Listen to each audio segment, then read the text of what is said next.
Amigos, bienvenidos una vez más a mi consultorio libre. Estoy listo ya para responder a todas sus dudas y preguntas, las que me han hecho en exteriores y también aquellas que me han mandado a través de la página de Facebook de Dr. Joe.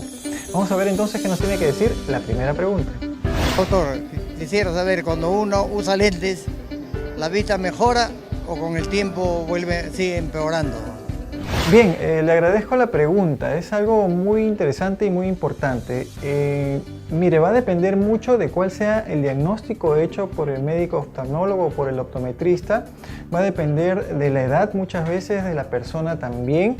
En algunos casos, definitivamente, digamos que la indicación para usar lentes es de manera correctiva. O sea, lo que busca el lente inicialmente es tratar de corregir una vista desacomodada y poder pues finalmente a lo largo de un tiempo retirarse y ya tengas una mejor vista. Esto pasa muchas veces en caso de jóvenes que tienen algunos diagnósticos en particular que pueden ser tratados con lentes correctivos.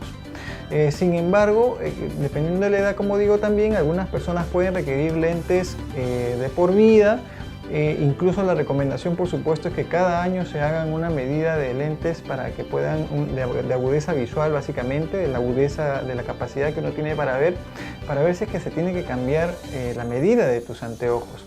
Entonces, eso como recomendación general para todos los que usan anteojos, pero como les digo, puede haber de los dos tipos, o bien una intención curativa, correctiva y que puedas prescindir del uso de lentes, o también pueden haber lentes de tipo definitivo que tengas que utilizarlos e ir actualizando tu medida con el paso de los años. En el caso de las personas mayores, incluso a veces necesitan lentes para ver de cerca y para ver de lejos, porque ellos tienen un problema con la acomodación. Eso pasa a partir de los 45, 50 años de edad normalmente. Así que es posible que requiera estos tipos de lentes o bifocales, o hay algunas lunas especiales que ahora ya tienen esta particularidad de permitirte ver tanto de lejos como de cerca. Vamos a ver entonces qué nos tiene que decir la siguiente pregunta. Quisiera saber si una persona que sufre de insuficiencia renal es necesario solamente hacerse diálisis. Bien, le agradezco la pregunta. Es una pregunta un tanto compleja en el sentido de que va a depender mucho de las características que esté presentando la persona que padece de insuficiencia renal. Los médicos especialistas, que son los nefrólogos, los que tratan estos casos y definen el número de diálisis que se van a hacer los pacientes, son los que deben de indicar correctamente cuál es la frecuencia. Esto va a depender de los criterios clínicos que ellos tengan y además de los exámenes de laboratorio en los que ellos se apoyen. Depende entonces de esas características, del estado actual del paciente, cuál es su diagnóstico y qué tipo de insuficiencia renal tiene, el grado de insuficiencia renal y por supuesto de los exámenes diagnósticos que normalmente los especialistas le hacen de manera seguida para poder ver, tomar una fotografía del momento y poder ver en tiempo real cómo es que se encuentra el estado del paciente con respecto a los valores de los filtrados, de la función del riñón. En ese sentido, o tener una diálisis todos los días es algo muy poco frecuente, te lo diré desde ya, ¿no? Lo regular es que se haga un par de diálisis, una o dos diálisis por semana y de manera muy frecuente, más que ello, ya es bastante difícil, pero va a depender mucho del criterio del médico tratante, en este caso precisamente del especialista. Bien, agradezco las preguntas que me han hecho en exteriores. Ahora vamos a pasar a responder aquellas que me han enviado a través de la página de Facebook de Dr. Joe. Bien, y me escribe María de Magdalena y me pregunta: Dr. Joe, quisiera saber si todos los cánceres de mama son iguales o si existen diferencias igual en el tratamiento. Bien, María, definitivamente todos los tipos de cánceres no son iguales, partiendo por ahí. Existen algunos cánceres que son de una evolución mucho más rápida, mucho más agresivos, y otros que evolucionan mucho más lentamente. Sin embargo, por eso es que se insiste tanto en hacer los chequeos preventivos a las damas, sobre todo en algunos tipos de cánceres que son muy frecuentes, como el cáncer de cuello uterino o como el cáncer de mama, porque recordemos que inicialmente ninguno de estos tipos de cánceres da síntomas. Entonces, por eso es preciso que que las damas se chequeen en el momento oportuno de acuerdo a la edad, a su rutina de vida, a su tipo de actividad sexual y otras condicionantes que ya vamos a ir comentando. De repente las he comentado algunas en otros programas, pero vamos a tener pronto un programa especial con respecto a la salud de las mujercitas. Existen diversos tipos entonces, y el tratamiento como consecuencia de ello también es diverso. En algunas veces se puede tratar con una operación solamente de una de las mamas, por ejemplo, o de una parte. A veces puede ser una mastectomía, o sea, quitar una mama de manera definitiva radical. A veces una mastectomía bilateral, quitar las dos mamas. Eso va a depender mucho, dar tratamiento quimioterápico. Como repito, depende mucho del tipo de cáncer en particular que se presente, ya que son bastante variados. Gracias a Dios que los tipos más frecuentes, que son de un avance moderado, si son detectados a tiempo, el tratamiento es curativo. Por eso las invito a todas las damitas a que se controlen en el momento que debe hacer su chequeo. Bien, pasamos a la siguiente pregunta. Y en esta oportunidad nos escribe Roberto de Magdalena y nos coloca: Dr. Joe, estoy sangrando muy frecuentemente de la nariz y quisiera saber a qué se puede deber. Bien, Roberto, existen varias posibilidades por las cuales pueda darse un sangrado nasal. Pero las más frecuentes, las principales, sobre todo en personas jóvenes, veo ahí en tu perfil que eres una persona joven, probablemente se deba a algún tipo de reacción alérgica, algún tipo de reacción de tipo rinitis, o sea, una inflamación crónica de la mucosa de tu nariz. La rinitis o la rinitis alérgica probablemente se debe a una inflamación que ocurre dentro de la mucosa nasal, probablemente por cambios de clima, por exposición a aires acondicionados, lugares que tienen mucho smog, mucho polvo, y también por una predisposición genética en el caso de las alergias, por ejemplo, ¿no?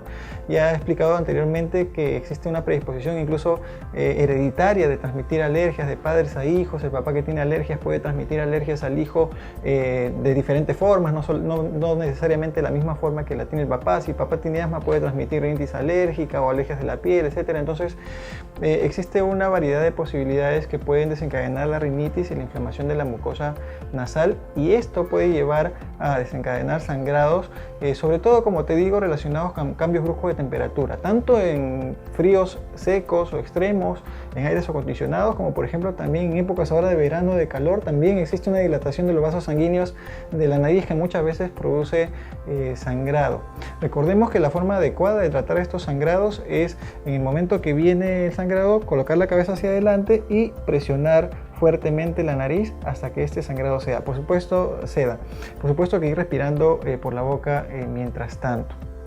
Pero si estás sufriendo de cualquier síntoma, cualquier molestia recurrente, ¿qué cosa es lo que debes hacer? Por supuesto, acudir al médico inmediatamente para que descarte las posibilidades. ¿Muy? Ok, te lo recomiendo. Vamos a ver qué nos tiene que decir entonces la siguiente pregunta. Bien, nos escribe Malena de Chosica y me pregunta: Doctor, yo quisiera saber cuál es la diferencia entre lumbalgia y lumbociática. Bien, Malena, te agradezco la pregunta y es muy interesante. He tenido ya un programa anterior donde he hablado acerca de la lumbalgia, que no es otra cosa sino el término médico para referir a los dolores de espalda. El término utilizado es lumbalgia, simplemente significa dolor de espalda baja. Pero las causas de la lumbalgia pueden ser múltiples y principalmente habíamos visto que las causas son musculoesqueléticas, es decir, relacionadas con los músculos, los huesos, los tendones, los ligamentos que se encuentran cerca de nuestra columna lumbar. En ese caso, si se inflama un músculo o se contrae o el hueso está pues debilitado, produce dolor debido a que se comprimen unos nervios que salen de nuestra columna lumbar. Recordemos que durante toda la columna, del trayecto de toda la columna hacia la parte posterior, sale la médula espinal, que es aquella que lleva pues la sensibilidad de dolor hacia nuestra piel, hacia nuestros músculos, hacia nuestros órganos, y por lo tanto cuando esta se afecta, en todo caso pues produce molestias de tipo dolor, por ejemplo. La diferencia con la lumbalgia y la lumbociática es que la lumbociática se debe en particular al dolor asociado a la compresión de un nervio que se llama el nervio ciático.